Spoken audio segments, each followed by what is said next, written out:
एक प्रस्ताव दिला जाणार आहे। सरकारचा मसुदा हा जवळपास निश्चित झाला आहे। सरकारचा मसुदा एबीपी माझाच्या हाती लागलेला आहे।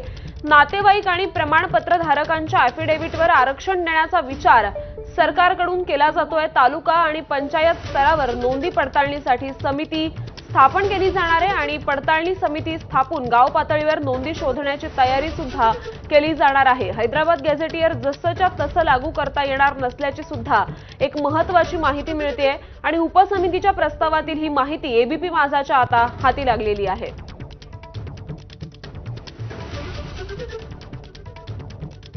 तर आज सरकारच्या उपसमितीकडून एक महत्त्वाची बैठक पार पडलेली आहे आणि त्यातून आता ही माहिती एबीपी माझाच्या हाती लागली आहे। तर यातील महत्त्वाचे 4 मुद्दे काय आहेत या प्रस्तावातले आपण बघूयात। गावातील नातेवाईक कुणबी प्रमाणपत्र धारकाच्या प्रतिज्ञापत्रावर आरक्षण लागू करण्याचा विचार,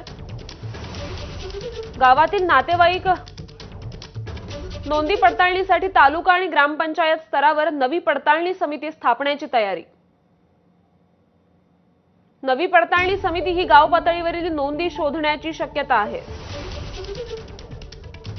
हैदराबाद गॅझेटियरमध्ये केवळ लोकसंख्या नमूद करण्यात आलेली आहे, त्यामुळे जसंच्या तसं लागू करता येणार नाही असं या प्रस्तावात म्हटलंय।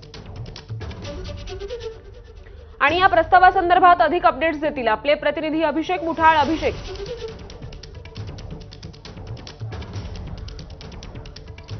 नक्कीच एकूण यामध्ये पाहायचं तर हैदराबाद गॅझेटियर संदर्भात वारंवार उल्लेख हे मनोज जरांगे आपल्याला करताना पाहायला मिळत आहे। तर त्यांचं म्हणणं आहे की थेटपणे हे लागू करावं। सरकार यामध्ये सकारात्मक पण आहे, मात्र सरकारकडनं असं सांगण्यात येत आहे की याच्यामध्ये एकूण अनेक अडचणी आहेत।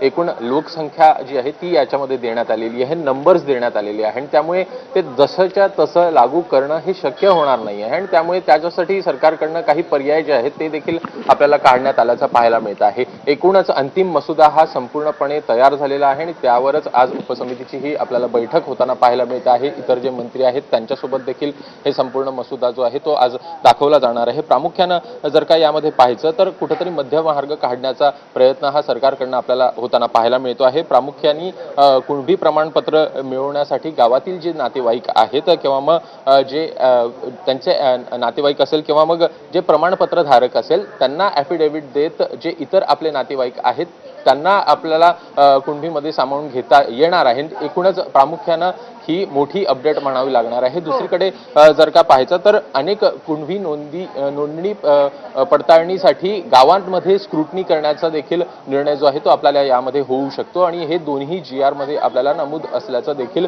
सूत्रांकडनं कळत आहे। प्रामुख्यानं जर का उदाहरण म्हणून सांगायचं तर एखाद्या गावामध्ये अमुक नावाची संख्या असेल किंवा पवार हे 4 पवार त्या तिथं राहत असेल आणि ते कुणबी असेल आणि इतर पवार जर का मराठा असतील आणि ते त्यांचे नातेवाईक असतील तर त्यांना देखील हे ॲफिडेव्हिट देत इतर जे मराठा लोक आहेत त्यांना हे प्रमाणपत्र देण्यात येईल आणि ते देखील ग्राह्य धरण्यात येईल। हे ॲफिडेव्हिट फक्त जे कुणबी पवार असेल त्यांना द्यावं लागणार आहे आणि त्यामुळेच एकूणच ही प्रक्रिया कुठेतरी जलद गतीनं करण्यासाठी स्क्रुटनी ही तालुका पातळीवर गावाच्या पातळीवर होताना आपल्याला पाहायला मिळेल आणि पडताळणी देखील लवकर करण्यासाठी सरकारकडनं प्रयत्न जे आहेत ते होताना दिसणार आहे। आज या संदर्भात मनोज जरांगे यांना हा मसुदा पाठवला जाणार आहे आणि त्यामुळे एकूण या संदर्भात मध्यमार्ग निघतो का, मनोज जरांगे हे एक्सेप्ट करतायत का, ग्राह्य धरतायत का, हे बघणं देखील महत्त्वाचं असेल। बरं अभिषेक, पण आपण बघितलं अगदी काही क्षणांपूर्वीच मनोज जरांगे माध्यमांशी बोलत होते आणि त्यात त्यांनी पुन्हा एकदा आपली ठाम भूमिका स्पष्टपणाने सांगितलेली आहे की हैदराबाद गॅझेटियर लागू झाल्याशिवाय आपण आझाद मैदानातून हलणार नाही। या भूमिकेवर ते अजूनही ठाम आहेत, परंतु सरकारच्या प्रस्तावात कुठेतरी म्हटलं गेलंय की हैदराबाद गॅझेटियर हे पूर्णपणे लागू करता येणार नाही।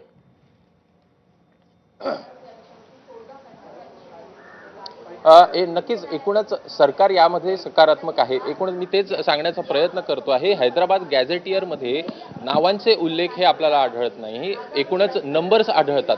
एखाद्या गावामध्ये अमुक जातीची लोकसंख्या आहे तर त्या जातीची लोकसंख्याचा नंबर आपल्याला तिथं सापडतो आहे आणि त्यामुळे ते जशाच्या तसं लागू जर का केलं तर ती जोडणार कशी आहेत नावं हा मोठा प्रश्न आहे आणि त्यामुळे त्या कालावधीसाठी काहीतरी वेळ लागू शकतो असं सरकारकडनं सांगण्यात येत आहे। एकूणच याचाच देखील अभ्यास करावा लागणार आहे आणि संदीप शिंदे हेच सांगण्यासाठी एकूण मनोज जरांगे यांच्या व्यासपीठावर गेलेले होते. त्यावेळीच मनोज जरांगे यांच्याकडनं स्पष्ट करण्यात आलं की हे तुम्ही कोणत्याही परिस्थितीमध्ये लागू करा. लागू करायला हरकत नसली हे सरकारकडनं जरी सांगण्यात आलं तरी त्याच्यासाठी अभ्यास करायला वेळ लागणार आहे. ते कायद्याच्या चौकटीत बसवण्यासाठी काहीसा अवधी लागू शकतो आणि त्यामुळे तात्पुरतं जर का दिलासा द्यायचा म्हटला तर हे काही 2 प्रस्ताव आहेत ते तातडीनं सरकारकडनं पुढं आपल्याला होताना दिसत आहेत, ज्यामुळे मोठ्या प्रमाणात लोकांना हा दिलासा देखील आपल्याला मिळताना पाहायला मिळू शकतो. प्रामुख्यानं हैदराबाद गॅझेटियर संदर्भात जर का नावं पाहायची तर ती अतिशय वेगळी पाहायला मिळतात आणि त्यामुळे ती जर का जोडायची झाली तर अनेक अडचणी ह्या आपल्याला कायदेशीर बाबींमध्ये दिसेल आणि त्यामुळे हे कुठंतरी न्यायालयाच्या चौकटीमध्ये देखील बसावं हा प्रयत्न सरकारचा दिसतो आहे आणि त्यामुळेच या संदर्भात देखील आपल्याला सरकारकडनं एक वेगळा मसुदा किंवा मध्यमार्ग काढत हा संपूर्ण प्रयत्न जो आहे तो आपल्याला सध्याला होताना दिसतोय. हो अभिषेक, आत्ताच झालेल्या पत्रकार परिषदेत मनोज जरांगे असं देखील म्हणाले आहेत की शनिवार रविवार पर्यंत जर यात तोडगा निघाला नाही तर सोमवारी मोठं आंदोलन होईल. तर हा जो प्रस्ताव आता सरकार जरांगेंना देणार आहे तर तो साधारणतः कधीपर्यंत दिला जाईल?